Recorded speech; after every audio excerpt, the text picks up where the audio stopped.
ఈ మధ్య కాలంలో నన్ను బాగా కలిచివేసినటువంటి ఒక అంశం, ఒక చర్చిలో ఒక 10th క్లాస్ పాప, ఆ 10th క్లాస్ పాప ఆమె 9th క్లాసులోనే బాప్తీసం తీసుకుంది, పరిశుద్ధాత్మను కూడా పొందుకుంది, దేవుని దగ్గరికి రెగ్యులర్గా వచ్చేది, తూచా తప్పకుండా ప్రతి వారం మందిరానికి వస్తుంది. ఇలాంటి పాపకి దెయ్యం పట్టింది. దెయ్యం పట్టిన తర్వాత సంఘస్థులందరూ ప్రార్థన చేశారు, దెయ్యం పోయింది. మరలా 2 రోజుల తర్వాత మరలా దెయ్యం పట్టింది. ఈసారి సంఘస్థులతో పాటు వేరే పవర్స్ ఉన్నటువంటి దైవజనులను పిలిచారు. వాళ్ళు వచ్చారు, ప్రార్థన చేశారు, దెయ్యం వెళ్ళిపోయింది. మరలా 2 రోజుల తర్వాత మళ్ళీ దెయ్యం పట్టింది. ఈసారి ఇంకా పవర్ఫుల్ సేవకులు వచ్చారు, వాళ్ళు ప్రార్థన చేశారు, మళ్ళీ దెయ్యం వెళ్ళిపోయింది. మళ్ళీ 2 రోజుల తర్వాత మళ్ళీ దెయ్యం పట్టింది. ఈసారి ఇంకా పెద్ద పాస్టర్లు ఎవరు ఉండారని చెప్పి వెతికి మరి వాళ్ళ దగ్గరికి తీసుకెళ్తే మళ్ళీ ప్రార్థన చేశారు, మళ్ళీ దెయ్యం పోయింది. ఇలా 3 నెలల పాటు ఆ పాప దెయ్యంతో పీడింపబడి. ఇప్పుడు నా ప్రశ్న ఏంటంటే, 3 నెలల పాటు ఈ పాప దెయ్యంతో ఎందుకు బాధపడి? మొదటిసారి ప్రార్థన చేసినప్పుడు వెళ్ళిపోయింది కదా, వెళ్ళిపోయిన మరుసటి రోజే మళ్ళీ పట్టిందా? కానీ పాప ఏమన్నా చెడ్డపిల్ల కాదే. ఈ పాప ఏమన్నా దేవుడి నుంచి దూరంగా బ్రతికే పాప కాదే.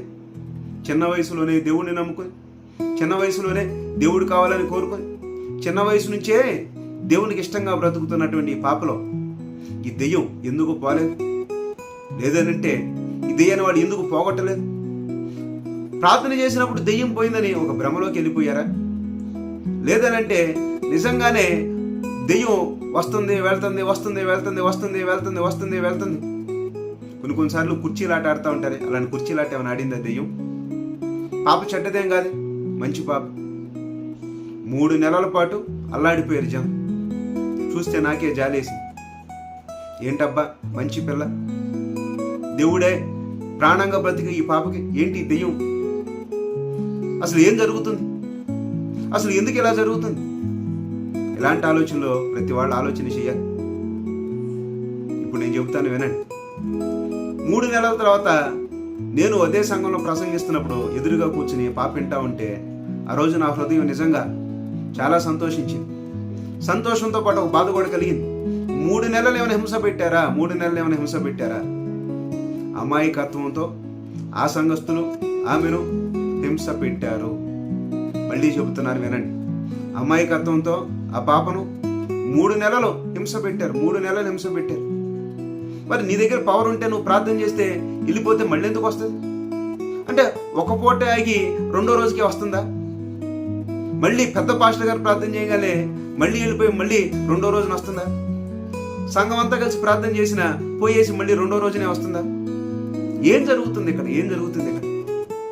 క్రైస్తవులలో సైంటిఫిక్ టెంపర్ ఎప్పుడో పోయి, క్రైస్తవులందరూ అమాయకత్వంలో అసలు ఆలోచన అనేది లేకుండా, సైంటిఫిక్ థింకింగ్ అనేది లేకుండా, సమాజంలో సిటీస్లో కూడా ఏంటి మాయలు, ఏంటి బోధలు, ఏంటి దారుణాలు?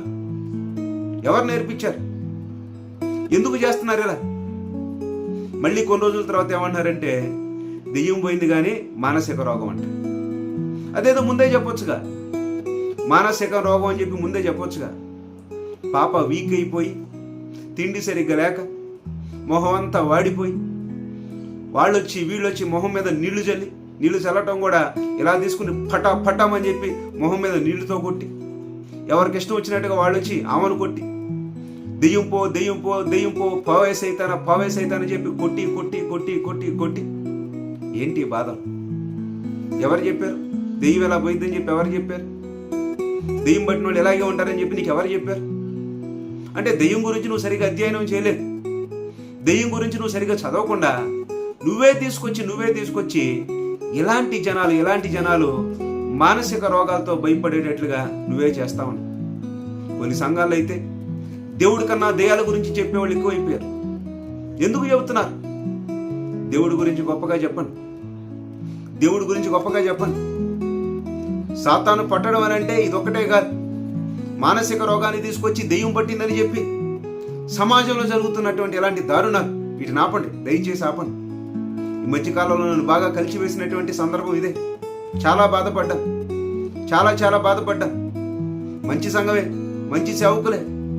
కానీ ఎందుకు వాళ్ళు సరిగా ఆలోచించలేకపోతున్నారు? ఆలోచించాల్సిన డ్యూటీ నీదే కదా, నువ్వెందుకని ఆలోచించట్లేదు? ఆలోచించండి. సేవకులారా ఆలోచించండి, క్రైస్తవులారా ఆలోచించండి, దేవుని బిడ్డలారా ఆలోచించండి. బైబిల్ అనేది గొప్ప గ్రంథం. క్రైస్తవులందరూ హ్యాపీగా, సంతోషంగా, దేవుని దీవెనలతో, దేవుని సమృద్ధిలో, దేవుడిచ్చిన కృపలో, దేవుని యొక్క సేవలో, దేవుని యొక్క కృపలో మీరందరూ నడవాలి, గొప్పగా ఉండాలి. సమాజంలో గొప్ప విజ్ఞానాన్ని చాటేవాళ్ళుగా మీరందరూ మారాలి. అదే నా కోరిక. ఇలాంటి బాధ పెట్టే సంగతులు ఈ అమాయకపు ప్రపంచంలో అయితే జరుగుతున్నాయో వాళ్ళందరినీ విజ్ఞానవంతులుగా మార్చండి. ఎడ్యుటేట్, ఆర్గనైజ్. వాళ్ళందరినీ ఎడ్యుకేట్ చేయండి, వాళ్ళందరికీ నేర్పించండి, వాళ్ళందరికీ జ్ఞానాన్ని పంచండి. జ్ఞానాన్ని పంచి ఏది వాస్తవం కాదా తెలియచేయండి. అమాయకపు క్రైస్తవులుగా ఎంతకాలం ఉంచుతారు?